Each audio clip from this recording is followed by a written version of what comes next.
हम लाते हैं top news, आपके फेवरेट टॉक शोज और अनलिमिटेड एंटरटेनमेंट सिर्फ यूट्यूब पर। अगर आपने अभी तक हमारा चैनल सब्सक्राइब नहीं किया तो अभी सब्सक्राइब करें और बेल आइकॉन को क्लिक करके हमारी लेटेस्ट वीडियोस के बारे में अपडेट जानें। सब्सक्राइब कीजिए और हम आपको लिए चलेंगे आपकी फेवरेट वीडियो की तरफ।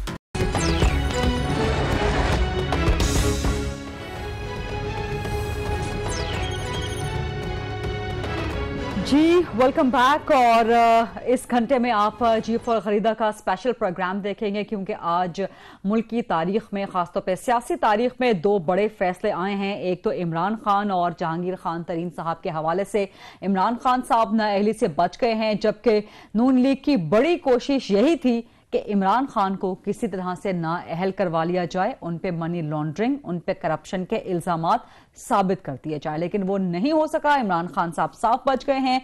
जहांगीर खान तरीन साहब, पाकिस्तान तहरीक इंसाफ के सेक्रेटरी जनरल, इमरान खान साहब के इंतहाई करीबी दोस्त, उन्हें सुप्रीम कोर्ट ने नाअहल करार दे दिया है और उनकी ऑफशोर कंपनी के मातहत जो लंदन में हाइड हाउस की प्रॉपर्टी है उसे जहांगीर तरीन का एसेट करार दे के सुप्रीम कोर्ट ने नाअहली की है, उसी आर्टिकल के तहत 62(1)(f) के तहत, जिसके तहत नवाज शरीफ साहब की नाअहली हुई थी। इसी हवाले से इस स्पेशल घंटे में बात करेंगे। मेरे साथ होंगे मुल्क के मारूफ कानूनदान और साबिक अटॉर्नी जनरल ऑफ पाकिस्तान जनाब इरफान कादिर साहब। इस्लामाबाद स्टूडियो से मुझे ज्वाइन कर रहे हैं मुसद्दिक मलिक साहब, तर्जुमान हैं वज़ीर आज़म पाकिस्तान के। फवाद चौधरी साहब पाकिस्तान तहरीक इंसाफ के तर्जुमान है, वो भी मुझे ज्वाइन कर रहे हैं। और नदीम अफजल चंद साहब पीपल्स पार्टी पंजाब के जनरल सेक्रेटरी हैं, वो भी मुझे ज्वाइन कर रहे हैं। इरफान कादिर साहब, आपको मेरी आवाज आ रही है? जी मुझे आ रही है आपकी आवाज। जी आपसे पहले जब बात हो रही थी तो उस वक्त भी आप ये कह रहे थे कि सुप्रीम कोर्ट की तरफ से एक बहुत गलत प्रेसिडेंट सेट हो रहा है, उसे पार्लियामेंटेरियंस की डायरेक्ट इम्प्लीकेशन, डायरेक्ट डिस्क्वालिफिकेशन नहीं करनी चाहिए। लेकिन अब प्रेसिडेंट तो सेट हो गया है। नवाज शरीफ साहब की नजरसानी अपील खारिज हो गई थी। जहांगीर तरीन साहब की नजरसानी अपील अगर दायर होती है तो आपकी नजर में उसका कानूनी मुस्तकबिल क्या होगा? क्योंकि आर्टिकल एक ही लागू हुआ है, 62(1)(f। देखें जी, कानूनी मुस्तकबिल हमने इस सुप्रीम कोर्ट को तो देखा है, अच्छे से अच्छा केस जो आता है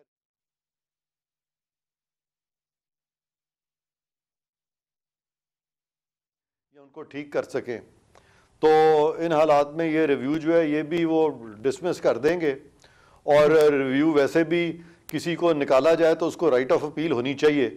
और ये बड़ा अनफॉर्चुनेट है कि ये मैटर्स जो है डायरेक्टली सुप्रीम कोर्ट में 184(3) में ये टेकअप कर लेते हैं, क्योंकि 184(3) का मतलब ये नहीं है कि जो नॉर्मल लीगल कोर्स है वो कोई अडॉप्ट ही ना कर सके और राइट ऑफ अपील हमेशा के लिए उसको ख़त्म हो जाए। तो ये चीज़ जो है ये पब्लिक इंटरेस्ट में नहीं है, बल्कि ये एक एंटी पब्लिक इंटरेस्ट लिटिगेशन बन गई है, क्योंकि आप राइट ऑफ अपील भी नहीं दे रहा है और ये भी नहीं पता चलता कि ये ट्रायल हो रहा है कि नहीं हो रहा, क्योंकि सुप्रीम कोर्ट तो इस तरह के मामलों में कई दफ़ा कह चुका है जी हम ट्रायल कोर्ट नहीं है, ये भी कह चुका है हम लेंथी इन्वेस्टिगेशन नहीं करेंगे, हम रोविंग इंक्वायरीज नहीं करेंगे। तो वो तमाम चीज़ें तकरीबन इसमें हो भी गई हैं और ये भी कहा भी जाता रहे, इस तरह की जुरिस्डिक्शन में यही कहा जाता है कि जी हम ट्रायल नहीं करेंगे। तो ये मैं समझता हूँ कि ये बड़ी ज़्यादती है। एक जो दहशत गर्द है उसको भी राइट ऑफ अपील होती है, लेकिन जहांगीर तरीन को राइट ऑफ अपील जो है वो हमेशा के लिए उनसे छीन ली गई है, क्योंकि सुप्रीम कोर्ट ने ऐसा इख्तियार इस्तेमाल किया जो उसको आइन में दिया ही नहीं था। और ये मैं समझता हूँ कि ज़्यादती है और इस ज़्यादती का तदारक जो है ये होना चाहिए और पीटीआई को इस पे कॉन्स्टिट्यूशनल पोजीशन उठानी चाहिए, कॉन्स्टिट्यूशनल स्टैंड लेना चाहिए। और ये नहीं है कि जहांगीर तरीन साहब की कुर्बानी जो है इतनी आराम से दे दें और उनको जाने दें, बिकॉज जहांगीर तरीन साहब सेक्रेटरी जनरल भी रहे पार्टी के और उनकी बड़ी सर्विसेज हैं इस पार्टी के लिए। ठीक है इरफान साहब, आपके पास मैं दोबारा भी सवाल लेके आऊंगी। इस वक्त नदीम अफजल चंद साहब जो कि पीपल्स पार्टी पंजाब के सेक्रेटरी जनरल हैं, उन्होंने मुझे ज्वाइन किया। नदीम अफजल साहब, वालेकुम अस्सलाम जी। सर, आप लोगों ने बड़ा जबरदस्त आज मुल्तान में शो किया है, सियासी पावर का मुजाहरा किया है, उसके लिए मुबारकबाद तो आप लोगों के लिए बनती है। वहां पे पॉलिटिकल स्टेटमेंट्स भी आ चुकी हैं आसिफ जरदारी साहब की तरफ से, बिलावल भुट्टो साहब की तरफ से, लेकिन पीपल्स पार्टी को भी बाकी ऑपोजिशन की तरह हुदैबिया केस से बड़ी उम्मीद थी और आप लोग तो मुतालबा भी कर रहे हैं कि शहबाज शरीफ साहब को मुस्ताफी हो जाना चाहिए। साना है मॉडल टाउन के हवाले से, देन हुदैबिया केस के हवाले से भी आपका यही मुतालबा रहा। तो अब कैसा महसूस कर रहे हैं आप, जबकि शहबाज शरीफ साहब कह रहे हैं कि अब वो बरी हो चुके हैं, वो सच्चे साबित हो चुके हैं, Hudaibiya case shut and close, shut and down case हो चुका है? देखिए जी, आला अदलिया जो भी फैसला करे वो तो काबिल कबूल होता है, लेकिन फैसलों के ऊपर डिस्कशन हमेशा होती है। और हम तो पहले दिन से कहते हैं कि इनका वीआईपी ट्रायल हो रहा है, इनका कोई एहतसाब नहीं हो रहा। और आज भी आप हुदैबिया देख लें कि जब 10 साल पुरानी इनको इफ्तिखार चौधरी साहब ने इनकी पिटीशन टाइम बार्ड कर दिया था, तो आज भी हुदैबिया का भी 10 साल पुराना उन्होंने कहा, उस वक्त इनका केस उन्होंने खोला था जब सजा इनकी माफ की थी। आज इनका केस उन्होंने कहा जी खुल नहीं सकता। यानी कि हर 5 साल 10 साल बाद इनको एक हर केस का उल्टा जिसका कंट्रडिक्शन होती है फैसलों में तो इनको मिलता है। वीआईपी लोग हैं, अशराफिया हैं और पंजाब से हैं, सबसे बड़ी बात यह है, और दौलतमंद लोग हैं, तो इनका एहतसाब नहीं होगा मेरे ख्याल में। तो अब ये मैं तो नहीं कहूंगा कि ये मुकमुका है, लेकिन अब आगे जाके ये पता चलेगा कि ये फैसला क्या इसमें क्या हुआ है। नदीम साहब आप मेरे साथ ही रहिएगा। फवाद चौधरी साहब चूंकि तर्जुमान है पाकिस्तान तहरीक इंसाफ के। फवाद साहब वेलकम अगैन। हमारा इस वक्त स्पेशल आवर चल रहा है। इरफान कादर साहब वो कह रहे हैं कि आप लोगों को रिव्यू पिटीशन में जाना चाहिए, लेकिन वो पुरुम्मीद नहीं है। वो समझते हैं कि जिस तरह से नवाज शरीफ साहब की रिव्यू पिटीशन डिसमिस हो गई थी, इस तरह का मुस्तकबिल शायद जहांगीर तरीन साहब का भी हो सकता है। और वो कहते हैं कि सुप्रीम कोर्ट की तरफ से ये गलत प्रेसिडेंट सेट हो रहा है। देखिए, पहली बात तो यह है कि उन्होंने शायद केस ही नहीं पढ़ा हुआ। नवाज शरीफ साहब का केस तो बिल्कुल मुख्तलिफ था, हमारा केस तो बिल्कुल मुख्तलिफ है। ये इसमें जो बुनियादी जो जहांगीर तरीन साहब की केस में एक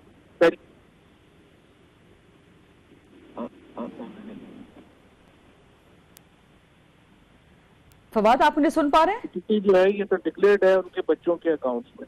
तो सिर्फ डेफिनेशन ये है कि क्या जो बेनिफिशियल जो डिस्क्रिशनरी बेनिफिशियल ट्रस्ट है और बेनिफिशियल ओनर, ये एक ही चीज है या दो मुख्तलिफ चीजें हैं? जो इंग्लिश लॉ है और जो पूरी दुनिया में प्रेलिवेंट है उसमें इसको दो मुख्तलिफ एंटिटी समझा जाता है। अगर सुप्रीम कोर्ट ने ये इंटरप्रिटेशन दी है तो क्या बाकी दुनिया जो है वो अपनी इंटरप्रिटेशन हमारी सुप्रीम कोर्ट के मुताबिक करेगी या हमने जो दुनिया में जो इंग्लिश लॉ है उसके मुताबिक करनी है? तो रिव्यू में मुझे नहीं लगता कि इसकी नाकामयाबी का कोई चांस है। 100% रिव्यू जो है वो सक्सेसफुल होगा। अच्छा, लेकिन ये बताएं कि नवाज शरीफ साहब को जब नाअहल करार दिया गया था तो फौरन आप लोगों की तरफ से मुतालबा आ गया था कि जी वो पार्टी ओहदे से भी स्टेप डाउन कर जाएं, जबकि जहांगीर तरीन साहब के खिलाफ फैसला आया है तो आप लोगों ने अभी तक उनको सेक्रेटरी जनरल के ओहदे पे बरकरार रखा हुआ है। ठीक है, अगर आप लोग पुरुम्मीद हैं कि रिव्यू पिटीशन में वो क्लियर हो जाएंगे तो तब तक तो उन्हें स्टेप डाउन करवा दें आप पार्टी ओहदे से। अभी तक से तो मुझे आपकी बात समझ नहीं आई, क्योंकि अभी तक तो सिर्फ चंद घंटे भी नहीं हुए और अभी तक तो जो सुप्रीम कोर्ट की टेस्टेड जजमेंट है वो तक अभी तक हमें नहीं मिली।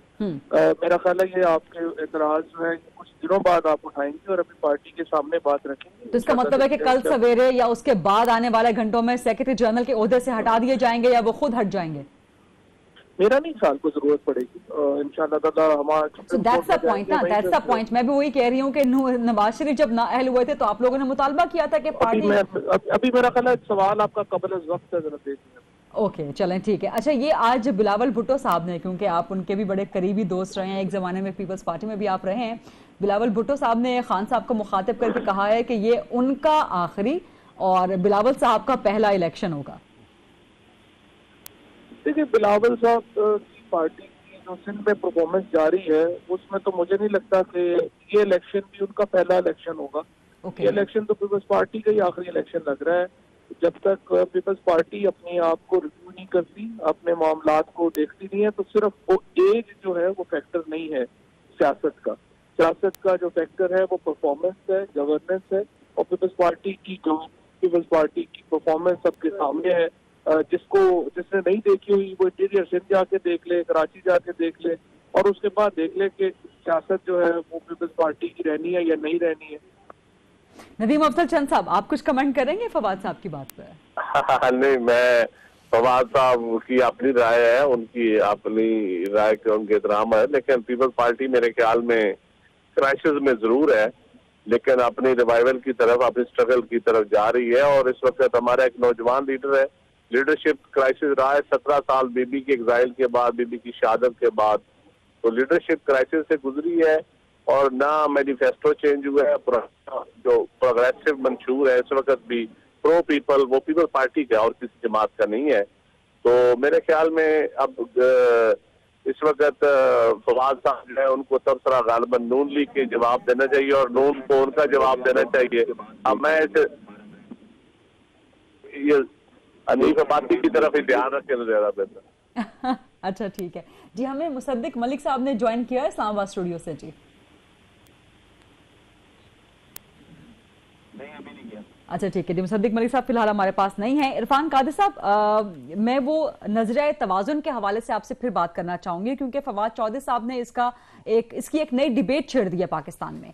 क्या नजरिया तवाजुन के तहत काम किया है सुप्रीम कोर्ट ने आज? इरफान कादिर साहब देखें, फवाद चौधरी साहब जो हैं वो पूरी बात एक तो समझने की कोशिश नहीं करते। इससे पहले मैंने कहा था कि जहांगीर तरीन साहब के ख़िलाफ़ जो फ़ैसला आया वो बिल्कुल गलत है और उनसे बहुत ज़्यादती हुई है और सुप्रीम कोर्ट को कोई इख्तियार नहीं था इस तरह करने का। और मैंने ये भी कहा कि जहांगीर तरीन साहब को सेक्रेटरी जनरल रहना चाहिए और इस सारी चीज़ में PTI को साथ देना चाहिए, आइन का और कानून का, और अदलिया के गलत फैसलों का खामखा एहतराम नहीं करना चाहिए। मैंने ये बात की थी। वो कहते हैं इरफान साहब ने पढ़ा ही नहीं है। भाई इरफान साहब ने पढ़ा या नहीं पढ़ा, आप प्लीज़ आइन को रेफ़र करें, कानून को रेफ़र करें। आपको अगर इरफान कादिर साहब नहीं अच्छे लगते तो वो एक अलग बात है, लेकिन आप कॉन्सेंट्रेट करें केस के फैक्ट्स पे, उससे बाहर आप मत जाएं। तो मैं समझता हूं कि अब जो दूसरी बात आपने अभी मुझसे सवाल किया है, ज़रा फिर से पूछ लें ताकि मैं उसका भी जवाब दे दूं। मैं पूछ रही थी कि फवाद साहब ने एक नई डिबेट छेड़ दी है। उन्होंने कहा है कि नजरिया तवाजुन के तहत आज काम किया गया है। जी, बात एक को बचा लिया। बिल्कुल, फवाद चौधरी साहब जरा घबराते हैं सुप्रीम कोर्ट से। आखिर असल बात यह है कि यह नजरिया तवाजुन की बात नहीं है, ये नजरिया मसलियत है। ये नजरिया मसलियत देखा गया, ये नजरिया तवाज़ुन नहीं है। क्योंकि अगर ये इमरान खान साहब भी नाअहल हो जाते तो फिर आप देखते क्या होता। इस वक्त ऑलरेडी सुप्रीम कोर्ट जो है PTI के बहुत सारा एलिमेंट सुप्रीम कोर्ट को क्रिटिसाइज कर रहा है। पीपल्स पार्टी जो है, चंद साहब से पूछेंगे पीपल्स पार्टी के साथ सुप्रीम कोर्ट का क्या रवैया था और अब सुप्रीम कोर्ट का रवैया बाकी पार्टीज के साथ भी अब कैसा हो रहा है। तो सुप्रीम कोर्ट आखिर कब तक इस तरह से ये पार्लियामेंटेरियंस को नाअहल करेगा और पार्लियामेंटेरियंस अब तो मामला यह है कि तमाम सियासी जमातों को अपने साथ अदालती रवैये की शिकायत हो गई है। पीपल्स पार्टी को पहले शिकायत थी, नून लीग को भी शिकायत थी पनामा केस के बाद, अब जहांगीर तरीन साहब की नाअहली के बाद PTI को भी शिकायत हो गई है। इसी डिबेट को कंटिन्यू करेंगे नदीम अफसल चंद साहब, फवाद चौधरी साहब और मुसद्दिक मलिक साहब हमारे साथ होंगे। स्टे विद अस।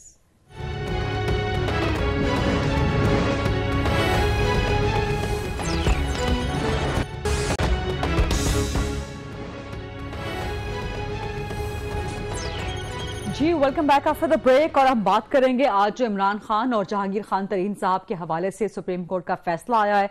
इमरान खान साहब बच गए हैं, जहांगीर खान तरीन साहब नाअहल हो गए हैं और सुप्रीम कोर्ट के एक और बेंच की तरफ से हुदैबिया केस में नैब की अपील जो मुस्तरद कर दी गई है। इस वक्त मुझे ज्वाइन किया है पाकिस्तान मुस्लिम लीग नून के सीनियर मुमताज रहनुमा हैं, वज़ीर आज़म पाकिस्तान के तर्जुमान हैं डॉक्टर मुसद्दिक मलिक साहब ने। अस्सलाम वालेकुम डॉक्टर साहब। जी वालेकुम अस्सलाम मैडम। आपको आवाज बेहतर आ रही है? जी अब बेहतर है, थोड़ी सी सनसनाहट है मगर इतनी तो रहती मेरे कान में। ओके चलें, इसको ठीक करने की कोशिश करते हैं। इसके अलावा मुझे फवाद चौधरी साहब जो कि तर्जुमान है पाकिस्तान तहरीक इंसाफ के, वो भी ज्वाइन कर रहे हैं और नदीम अफसल चंद साहब। लेकिन मुसद्दिक मलिक साहब पहले आपके पास, हुदैबिया से आप लोगों को इतना बड़ा और अनएक्सपेक्टेड रिलीफ मिला है, आप लोग भी शायद एक्सपेक्ट नहीं कर रहे होंगे, बिकॉज जिस तरह की सिचुएशन चल रही है, जिस तरह की बातें चल रही हैं, फिर स्पीकर कौमी असेंबली साहब ने जो कहा कि उन्हें बहुत से खतरात महसूस हो रहे हैं, तो एक बड़ा खतरा तो आप लोगों पर से हुदैबिया केस का टल गया। उसके बावजूद आप लोगों के बयानात अदलिया मुखालिफ, सुप्रीम कोर्ट के खिलाफ कि निज़ाम अदल आज नाअहल हो गया है, स्क्रिप्टेड है ये सब कुछ, तो अब तो आप लोग जरा कुछ ख्याल कर लें। जी आप आप बिल्कुल ठीक कह रही हैं। इसमें से मुख्तलिफ जो केसेस हैं उनको हमें एक एक केस पे बात करनी होगी। मैं समझता हूँ कि हुदैबिया वाली बहुत बड़ी कामयाबी है। हुदैबिया जो है वो तकरीबन 10 मरतबा ट्रायल हो चुका है। अगर आप जो सेशन कोर्ट में कार्रवाई, जो निचले कोर्ट्स में कार्रवाई हुई, फिर नैब कोर्ट में कार्रवाई हुई, उसके बाद जो कार्रवाई परवेज़ मुशर्रफ साहब ने करवाई अपने 10 साला दौर में, लाहौर हाई कोर्ट का फ़ैसला, इस्लामाबाद हाई कोर्ट का फ़ैसला, और उसके बाद पानामा के ट्रायल के अंदर दोबारा से जो बेंच ने सरजनिश की, बुला के नैब की और दोबारा कहा कि इसको खोलो, तो कम से कम एक बाब बंद हो गया। और इस नुक्ता नज़र से तो मैं समझता हूँ कि बहुत से इल्ज़ामात जो लगाए जा रहे थे शहबाज शरीफ साहब पे, इसहाक डार साहब पे, आज वो सुरखरू हुए हैं, और ये तो एक अच्छी चीज़ है।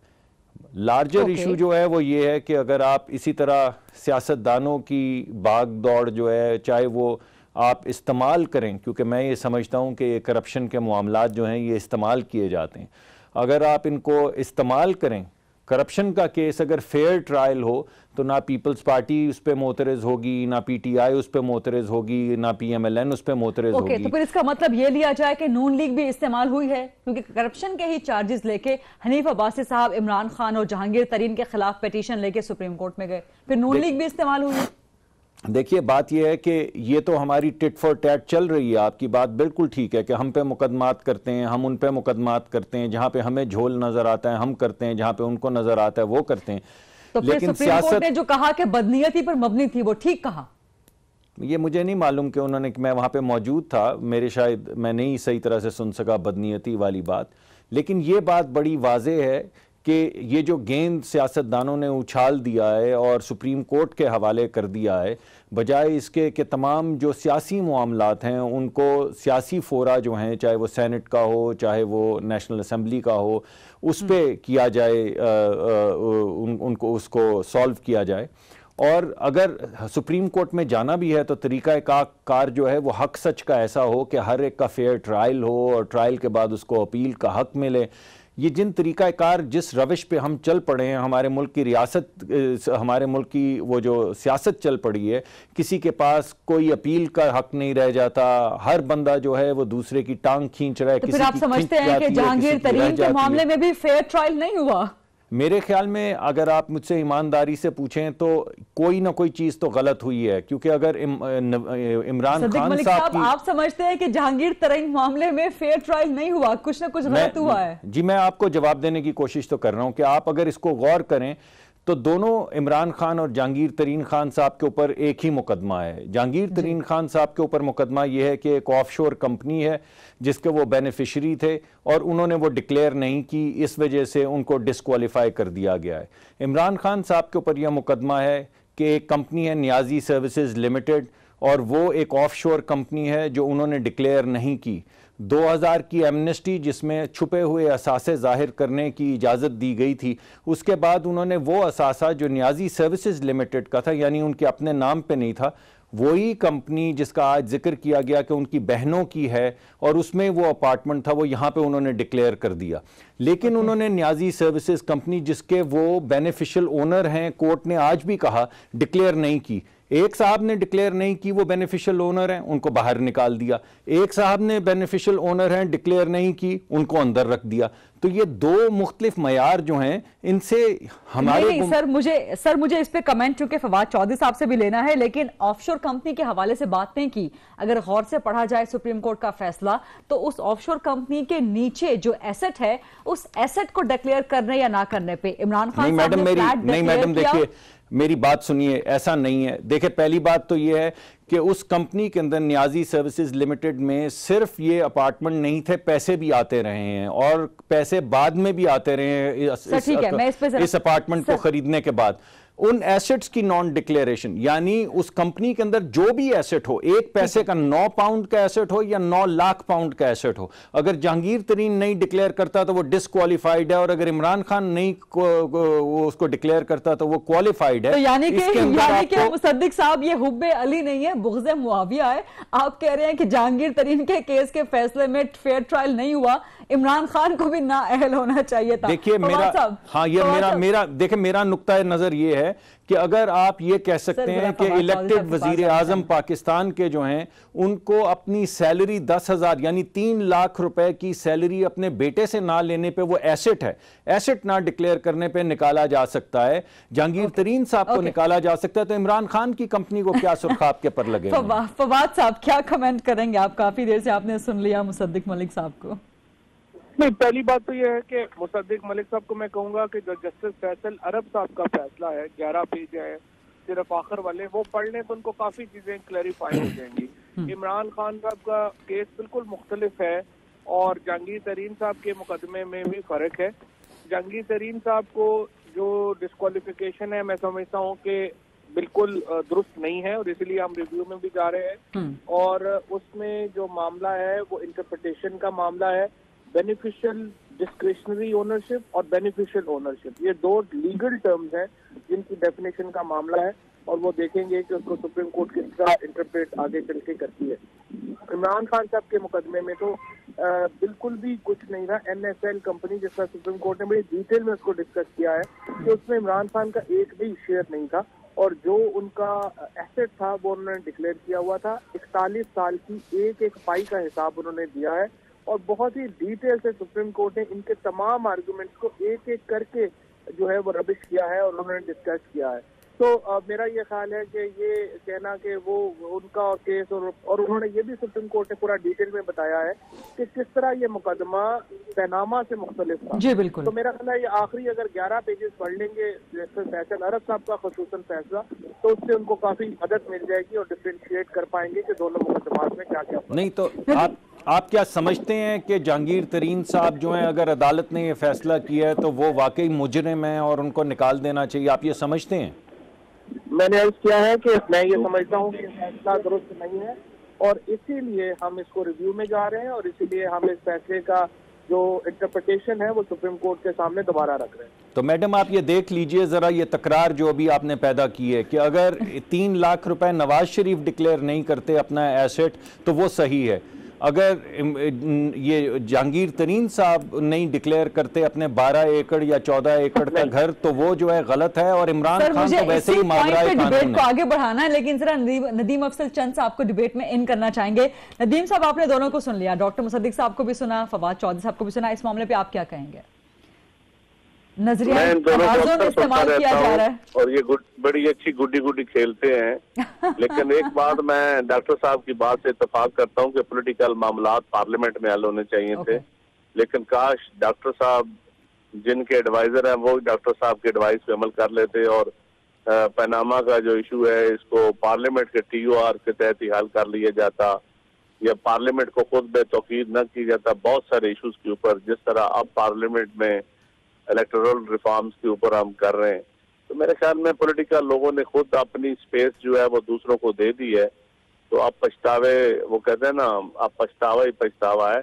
लेकिन अब भी अगर किसी को अकल आ जाए, किसी को होश आ जाए तो उसमें हर्ज कोई नहीं है।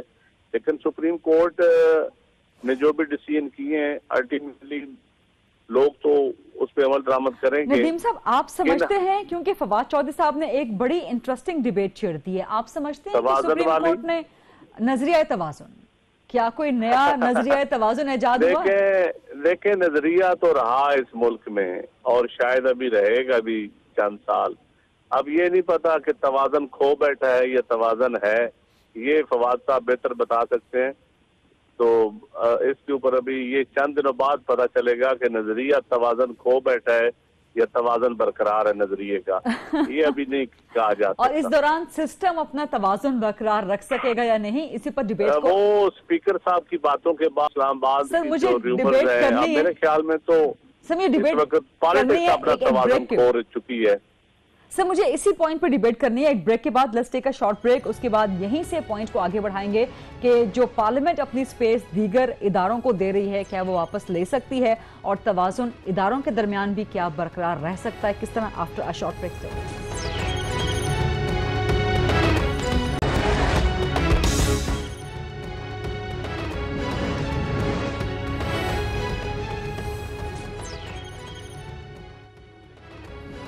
जी welcome back after the break. और अब जबकि इमरान खान और जहांगीर खान तरीन नाअहली केस का भी फैसला सामने आ चुका है, नवाज शरीफ साहब पहले ही नाअहल हो चुके हैं और डिबेट ब्रेक पर जाने से पहले हम एक डिबेट का पॉइंट रेज करके गए थे। नदीम अफजल चंद साहब ने कहा था कि सियासतदानों को मिलकर सोचना होगा कि उन्हें अपने पॉलिटिकल स्पेस किसके हवाले करनी है और अगर किसी और के हाथ में जा चुकी है तो वापस कैसे लेनी है। नदीम साहब, आप अपनी बात प्लीज कंटिन्यू रखिएगा इस पॉइंट पर। जी, अब देखें, इस वक्त आप जो बैलेंस की बात कर रहे थे, तवाज़न की बात कर रहे थे, सियासत की हो रही थी, तो मेरे ख्याल में तो आप पॉलिटिशियंस को इस सेम पेज पे आना पड़ेगा। अदरवाइज तो जिस तरह पार्लियामेंट और आजकल हुकूमत तो नजर नाम की चीज नजर नहीं आ रही, लेकिन अल्टीमेटली सियासत का नुकसान होगा तो सबका नुकसान होगा, इस मुल्क का नुकसान होगा, डेमोक्रेसी का नुकसान होगा। लेकिन नून लीग क्योंकि खुद कमजोर हो चुकी है और उसकी गवर्नेंस के हवाले से, और खुद जब वो कहते हैं ना जी, जब खेल खत्म होता है तो उनका मकसद है कि आप पिच ही उखाड़ दी जाए, कोई और भी ना खेल सके, तो वो अब अल्टीमेटली नुकसान तो सियासत का हो रहा है और पार्लियामेंट को कमजोर जिस तरह कर दिया गया है, और बैलेंस तो इदारों के अंदर रहा कोई नहीं। अब तो लगता है कि मीडिया है या सुप्रीम कोर्ट है या कुछ और है, पार्लियामेंट तो नजर नहीं आ रही, ना कोई एग्जीक्यूटिव नजर आ रही है। मुसद्दिक मलिक साहब, बिलावल भुट्टो साहब ने भी आज नवाज शरीफ साहब को मुखातब करते हुए बड़ी खासी तनकीद की, अच्छी खासी। उसमें उन्होंने ये भी कहा है कि पार्लियामेंट को कमजोर मियां साहब ने खुद किया है। अब नदीम अफजल चंद साहब भी यही फरमा रहे हैं। देखिए इसके दो जवाबात हैं। एक जवाब तो इसका ये है कि मैं रिटेलिएट करूं और मैं उनको कहूं कि देखें, आप सीसीआई में मान कर गए हुए हैं, आप क्यों इलेक्शन नहीं करवाना चाहते, आप क्यों इस वक्त सेनेट के अंदर जो लिमिटेशंस का यानी हल्का बंदियों का बिल है उसको क्यों रोक रहे हैं, आपकी पुरानी जमहूरियत की रिवायत है, आप उसको क्यों कुर्बान कर रहे हैं इस्टेब्लिशमेंट की बी टीम बन के। मगर मैं समझता हूँ ये गलत बात होगी, क्योंकि आज जो वो बात कर रहे हैं वो ठीक है, हमने अपनी कुछ डिग्रीज ऑफ फ्रीडम जो हैं वो लूज़ की हैं। ये हम पे इल्ज़ाम डाल रहे हैं, हम इन पे इल्ज़ाम डाल सकते हैं, लेकिन बुनियादी तौर पर तमाम सियासी जमातें या कम से कम दो सियासी जमातों से आपको ये बात वाज़ेह शक्ल में सुनने को आ रही है कि एक पॉलिटिकल स्पेस जो है हम लूज़ कर रहे हैं और इदारों का तवाज़ुन जो है वो अब बरकरार नहीं रहा। यानी एडमिनिस्ट्रेटिव मैटर्स भी होते हैं कि धरना रखना है, धरना उठाना है, वो चीज़ें जो एसपी और एसी का काम है वो भी हाई कोर्ट और सुप्रीम कोर्ट करती हैं। तो जब आप इतनी जगह छोड़ देते हैं कि वो आपके एडमिनिस्ट्रेटिव मामलात में भी फ़ैसला साजी करें, आपके सियासी मामलात में भी फ़ैसला साजी करें, और फिर उन ताकतों का जिसका नदीम अफजल चंद साहब ने कहा कि और भी कुछ ताकतें जो हैं, तो इसका जो वाहिद विक्टिम है वो सियासत बन रही है। और अगर सियासी जमातों को ये शऊर है या शऊर आ रहा है दोबारा से, तो और अगर हम इसको दोबारा से इस जगह को कंसोलिडेट नहीं करते तो फिर हम सब लूज़ करेंगे। और जहाँ तक आपने वो नज़रिया तवाज़ुन की बात की थी, मैं ये समझता हूँ ये नज़रिया तवाज़ुन नहीं, ये नया नाम है नज़रिया ज़रूरत की। ये वही डॉक्ट्रिन है नज़रिया ज़रूरत की जो बार बार वापस आती है कि कैसे सियासत को कंट्रोल करना है। और मैं ये समझता हूँ कि ये एक नज़रिया ज़रूरत का नया नाम है जिसको फवाद चौधरी साहब नज़रिया तवाज़ुन कह रहे हैं। फवाद साहब, आपने एक ये डिबेट स्टार्ट कर दी है पाकिस्तान में नजरिया तवाज़ुन के नाम से, और अब मुसद्दिक मलिक साहब कह रहे हैं कि ये नया नजरिया ज़रूरत है और पार्लियामेंट की स्पेस जो दीगर इदारों के पास चली गई थी वो वापस आनी चाहिए। इसमें पाकिस्तान तहरीके इंसाफ का किरदार क्या है? देखिए, वापस तो बिल्कुल आनी चाहिए, उसमें तो कोई शुबा नहीं है, क्योंकि इस वक्त हम देखते हैं कि हुकूमत तो सिर्फ फाइनेंस मिनिस्ट्री चला रही है, बाकी क्योंकि एक पॉलिटिकल वैक्यूम है उसमें बाकी इदारे जो है वो दाखिला हो खारजा हो वो तमाम तो बाकी इदारे चला रहे हैं। उसकी वजह यह है कि गवर्नमेंट के पास पॉलिटिकल अथॉरिटी नहीं है, और अगर ये जल्द इलेक्शन ना हुए तो पाकिस्तान को इसका बड़ा नुकसान हो रहा है और मजीद नुकसान आगे बढ़ेगा। तो पार्लियामेंट के पास जो वापस आने की पहली शर्त यह है कि आपकी मॉरल अथॉरिटी हो। अब अगर कल आप देखें कि इसहाक डार साहब एक प्रोक्लेम्ड ऑफेंडर हैं, पाकिस्तान के वज़ीर-ए-आज़म लंदन पहुंचते हैं और लंदन पहुंचने के बाद वो साबिक वज़ीर-ए-आज़म से मुलाकात करते हैं जो नैब में यहाँ केसेस भुगत रहे हैं, और एक काले कागज वाली गाड़ी में, यानी उनके वो जो ब्लैक, उसके ऊपर इसहाक डार साहब पहुंचते हैं हसन नवाज के साथ और वो उस मीटिंग में शरीक होते हैं। अब आप देखें, जहां पर गवर्नमेंट की अपनी मोरालिटी का आलम ये हो कि वज़ीर-ए-आज़म एक प्रोक्लेम्ड ऑफेंडर के साथ जाके वहाँ पे मीटिंग्स करें और उनसे हदायत लें, तो फिर आप देख लें हुकूमत कैसे चलेगी। अगर इजाजत दें तो मैं 1 मिनट इस पर तबसरा करना चाहूंगा। बिल्कुल मुसद्दिक साहब आपके पास आऊंगी। जब तक वो हल नहीं होता उस वक्त तक जो मामला है वो आगे नहीं बढ़े। जी मुसद्दिक साहब आप कमेंट करना चाह रहे हैं। देखिए चौधरी साहब ने जो गुफ्तगू की है फरमाई है, इस वक्त आप उसका अगर तज्जिया करें तो आपको प्रॉब्लम जो है उसका रूट कॉज नजर आ जाएगा। चंद साहब ने और मैंने दोनों ने फ्रेम करने की कोशिश की इसको कि किसी ना किसी तरीके से सियासत, आपका मतलब है कि रूट कॉज प्रॉब्लम की पाकिस्तान तरीके इंसाफ है? नहीं, मैं ये नहीं कह रहा हूँ। और आज या उसका रवैया है, अगरचे मेरा जी यही चाहता है कहने को और मेरा दिमाग भी कह रहा है कि मैं कह डालूं, लेकिन आज मेरे ख्याल में आई रिजर्व, थोड़ा सा मैं हाथ हल्का रखना चाह रहा हूं इनके ऊपर। देखिए असल बात यह है कि प्रोक्लेम डिफेंडर तो हैं वो अपना फाइनेंस मिनिस्टर साहब एक्स हमारे जो हैं, लेकिन आपको ये भी मालूम है कि 1.5-2 साल से प्रोक्लेम्ड ऑफेंडर जो थे, इश्तिहारी मुजरिम जो थे वो इमरान खान साहब थे। उन्होंने तो पार्टी की अपनी सदारत नहीं छोड़ी। उन्होंने तो, उनके गुमान में तो ये मॉरल बोझ जो हम पे डालना चाहते हैं, कभी इन्होंने वो बोझ खुद नहीं उठाया। इसी तरह अगर ये बात इनकी ठीक है, अगर आप इनकी सारी बातें मानना शुरू कर दें तो आज हुदैबिया में सुरखरू हो गए वो तो इसहाक डार साहब, तो वो तमाम प्रोक्लेम्ड ऑफेंडर वाली बातें तो ख़त्म हो गई आज। तो इसका मतलब है कि इनका सारा आर्ग्यूमेंट आज रिटायर हो गया। लेकिन इन तमाम बातों के बावजूद जो लार्जर इशू चंद साहब ने उठाया है, मैं नहीं चाहता कि हमारी नज़रें जो हैं उससे हटें, और मैं ये चाहता हूं, मेरी ख्वाहिश है कि हम तीनों मिलके उस पर मरकूज करें अपनी आंखें। एब्सोल्युटली सर, एब्सोल्युटली इसी डिबेट को भी आगे बढ़ाएंगे। मेरा वापस आने का ब्रेक से यही मकसद था। लेकिन जो इश्तिहारी करार देने की इसहाक डार साहब की बात है वो सिर्फ हुदैबिया केस के हवाले से नहीं है, वो नैब के उन रेफरेंसेस के हवाले से भी है जो इसहाक डार साहब के खिलाफ चल रहे हैं। देखिए इसहाक डार साहब के खिलाफ जो रेफरेंसेस चल रहे हैं उन सब की ग्राउंड जो है वो हुदैबिया बनाया गया है। लेकिन अगर कुछ और है तो उनकी सेहत बेहतर होगी, वो जरूर आएंगे वापस। लेकिन अगर मैं मान लूं, अगर मैं गरीदा आपकी बात मान लेता हूं बिलफर्ज मफरूजे के तौर पे, तो फिर इमरान खान साहब के ऊपर वो मॉरल बोझ नहीं है, अखलाकी बोझ। अगर वो प्रोक्लेम्ड ऑफेंडर हैं और दहशत गर्दी में प्रोक्लेम्ड ऑफेंडर हैं तो वो एक पार्टी की सरबराही कर सकते हैं। और अगर वही आर्गुमेंट आप लगाएं, सर मुझे सर आगे बढ़ने दीजिएगा। आज तो एक और बड़ा पॉइंट भी उठा है कि जिसकी मर्जी का जहां से फैसला आ जाए, जिस इदारे से आ जाए वो वहां से खुश है, और जहां से ना आए वहां से ना खुश है। मीठा मीठा हप हप है, कड़वा कड़वा थू है। नैब से आज बहुत नाखुश है फवाद साहब पीटीआई। या मुझसे पूछ रही हैं फवाद साहब? ये फवाद साहब से पूछ रही हूँ।